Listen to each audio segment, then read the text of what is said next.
Guys, welcome to Smack Talk. I'm Boise, and if you haven't noticed, I am a huge Smackdown fan. I was a Smackdown fan when the original brand split happened, and I was a Smackdown fan when the new brand split happened. But things haven't been going so well for the blue brand as just yet. If you looked at Twitter pictures of very empty arenas and viewership being very low for Smackdown, it's just showing that the show needs some changes for it to survive. When we originally had the brand split, Smackdown Live felt like a massive new exciting opportunity for wrestlers who never got it when everyone was sharing the main roster. Now it just feels like Smackdown Live is just the B show again, and it's been written and worked like it is. Now these are 5 changes I would do to say Smackdown Live.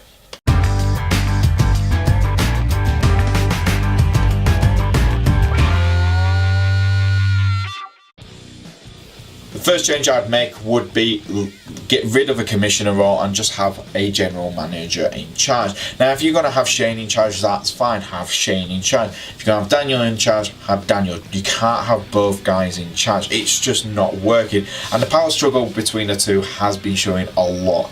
And the problem is, it's a great concept for a storyline, but it's not working out. It's taking too long for it to actually build up steam, and to be honest, as a fan, you just kind of go, I don't care, I just want this over and done with, because they sound like bickering children. So for me personally, have them battle it out, even if it's Shane or Daniel. Yes, we'd love to see Daniel Bryan back in the ring again, but if we can't do because of medical reasons, then have him pick representatives from the roster themselves and have them battle it out that way. Winner takes control of SmackDown Live. It would make sense, and it would be an exciting storyline to watch. Finally, the next change I'd do is another simple one, but it just would be very, very effective for SmackDown Live. Do something with the women's division, aka pick the matches which everyone knows are going to be absolutely amazing. Now right now the women's division on SmackDown feels like the most cluster mess of storytelling I've ever seen it. Right now we've got Charlotte, the best women's wrestler in the whole damn company, and she's fighting the Riot Squad, aka the newbies. Now it makes sense sometimes a faction get a new faction join forces to take out the most powerful woman, but as we've seen with the Nexus, it doesn't usually work out that well. Now for me personally, what I would do right now is try and get this storyline over and done with, and try and fix what's going on with everything else. Right now we are doing nothing with Lana, Natalya, Tamina. I know Tamina's injured, but doing stuff with them when they're not there. And Naomi and Becky Lynch. These are women who definitely, and Carmella. Like, God, Carmella's missing Money in the Bank and we're doing nothing with them. Have them have little feuds which could link up slightly with the main story, but do something with them. Right now, personally, I would have Natalya, Carmella and Lana taking on the Riot Squad. It's a good mid-card story which we could have. You could have heel versus heel towards WrestleMania. The winner would take, they would be the most dominant faction on the women's division. Then they can start focusing on a title. Right now it doesn't seem like they've done that. It's kind of like, oh, we have no idea what to do, so we're not going to use them.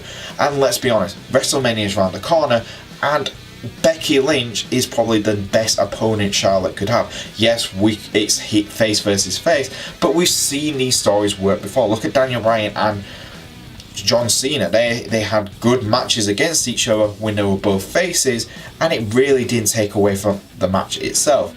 We could do the same with Becky and Charlotte. They're both very, very talented, and it would make sense. They're both part of the 4 Horsewoman faction from NXT. Just do it. It's a story waiting to happen, and the fans would be excited. Like I said, do something with the mid-cards on the women's division would be easy enough. Faction versus faction, and you can have Naomi taking on Tamina. They were both former bad partners in the past, so you could have that as well. It just having little stories instead of trying to chuck everyone into one big story hasn't worked for the women's division. Third on the list of things how I would fix SmackDown Live is pretty simple.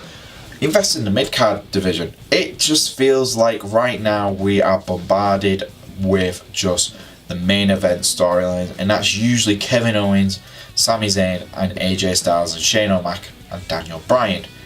Everything else doesn't seem to have anything, any other stories. Bobby Roode and Jinder Mahal and Randy Orton are now just starting to have what feels like could be a feud for the US title. But let's be honest, Randy Orton and Jinder Mahal not long ago were in the main event storylines.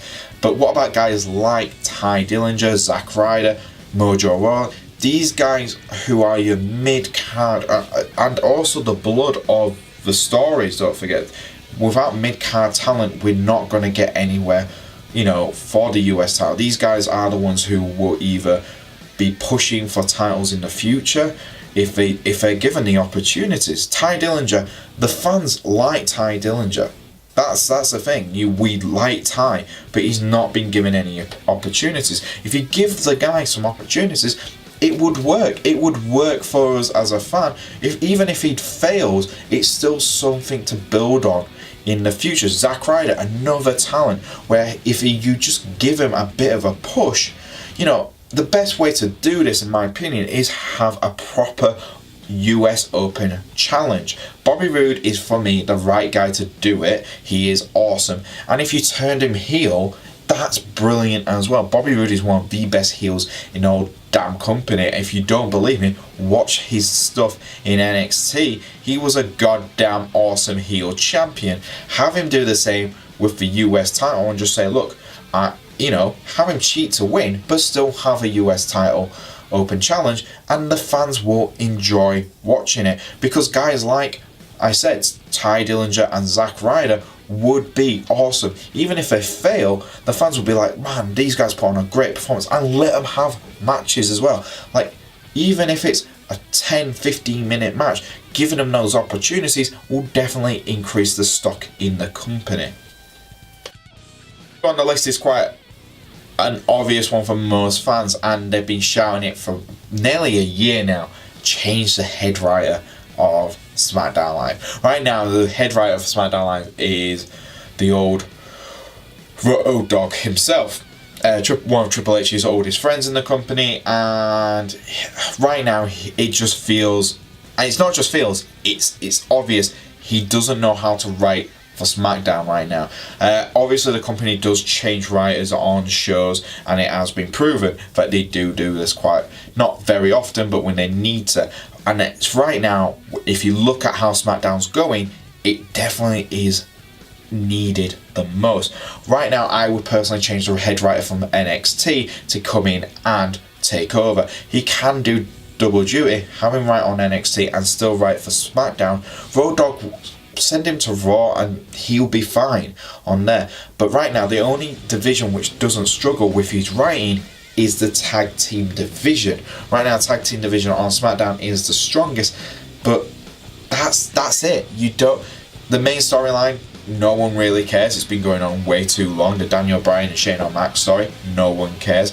Bobby Roode versus Jinder versus Randy is interesting if it's done right, but we'll have to wait and see. Right now, Jinder is getting the best of both men, and most fans are like, I don't really want to hold my breath if Jinder's going to hold another title. And then the women's division is either throw all of them into a match, or we'll just throw Charlotte and maybe some others from the Riot Squad because they're the new women, and we have to focus on them because they're new. And it just doesn't work. It just change the writing. It will work if we get the right writing team in and actually have stories. Look at how well NXT is doing on story base. You could do the same with SmackDown. It just makes sense. And number one is what the fans have been wanting from day one, since 205's now started to change and NXT has been an absolute hit. give Triple H complete control of SmackDown Live. Now Vince has already started to move into that realm of giving Triple H more creative control on the shows. Look at 205, which I just mentioned. NXT is Triple H's baby, and he protects it with everything. But SmackDown would be a good opportunity for him. He doesn't need to make massive changes to save the show, as I've already said. But my God, give Triple H the complete and utter creative control over that show and have him have the final say. I reckon we'll start seeing a turnaround in audiences, turnaround in, viewership, and it would work. Triple H has already proven himself to the fans that he knows what he's doing when he's creating a brand. Look at NXT. Kevin Owens was someone everyone would say Vince McMahon would never really invest in. Triple H invested in him, and he's become one of the best heels to ever set foot in WWE. And that's it. That's it, guys. And there you go. That's our list of 5 changes we would make on SmackDown Live to save the show. Now, obviously, there's other changes which could be made. But I want to hear what you guys have to say. What would you change on SmackDown to save the show itself? Leave it in the comments below. If you do like our videos, please like and subscribe. If you want to follow me on the old Twitter, I'm at Boise88. And you'll probably see some videos floating around just here. If you like those, give them a click. And I'll see you guys next time on Smack Talk Wrestling Reviews.